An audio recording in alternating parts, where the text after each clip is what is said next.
Біз көбінесе Мыстан кемпір мен Жезтырнақты жауыз деп білеміз, немесе басқа да жын-жыбырлар қатыгез сияқты көрінеді.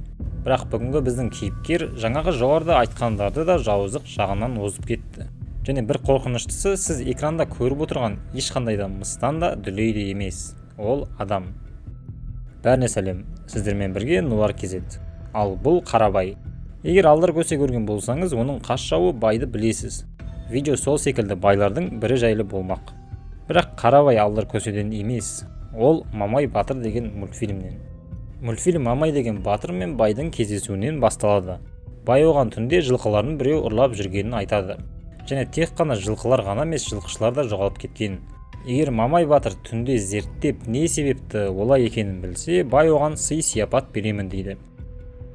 Сөйтіп Мамай түнде жылқыларды күзетіп отырғанда құпияның сыры ашылады. Күн сайын мал ұрлап жүрген және адамдарды да қосып ұрлап жүрген мына дәу екен. Мамай Батыр тығылып дәудің артынан аңдиды. Сөйтіп орманға кіргенде атып өлтіреді.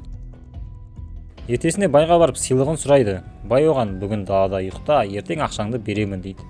Түсінгендеріңіздей бай бірдеңені жасырып тұр. Және оның құпиясы түнде белгілі болады. Қараңғы түскенде тағы бір дәу келеді. Бай шығып оған ініңді өлтірген адам ана жерде ұйықтап жатыр дейді. Бірақ Мамай ол уақытқа дейін тастың артына тығылып қалған. Дәу төсекті ұрып ешкімді таппай қояды. Сол кезде Мамай Батыр бұны да атып өлтіреді. Осы сәтте мына Қарабайдың құпиясы ашылады. Сөйтсе ол жаңағы дәулердің әкесі екен. Ол өтіріктен адамдарды жалдап жылқы бақтырып қойған. Сосын дәулер жылқышыларды жылқысымен қосып жеп жүрген. Ең соңында балалары үшін ашуланып бай Мамайға қарсы тұзақ құрады. Бірақ бұл тұзаққа ең соңында өзі түсіп жанып кетеді. Осылай Мамай Батыр ауылын құтқарады.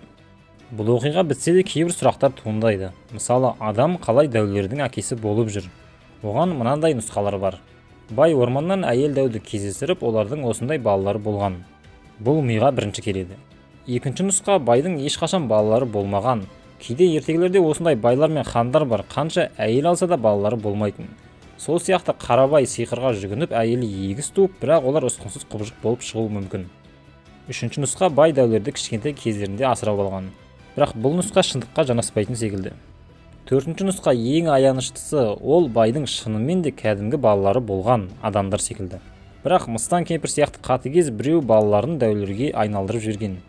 Бұл нұсқа шынымен де аянышты, өйткені бұл жағдайда дәулер бұрынғы адамдар болып шығады. Ата Качетанов көргендер түсінеді. Осымен видеоны аяқтаймын. Әрине қысқа ғана шықты, өйткені Мамай Батыр өзі 8-ақ минут. Келесі видеолардың көлемін ұзартуға тырысамын. Барынша каналды қолдап кетейік.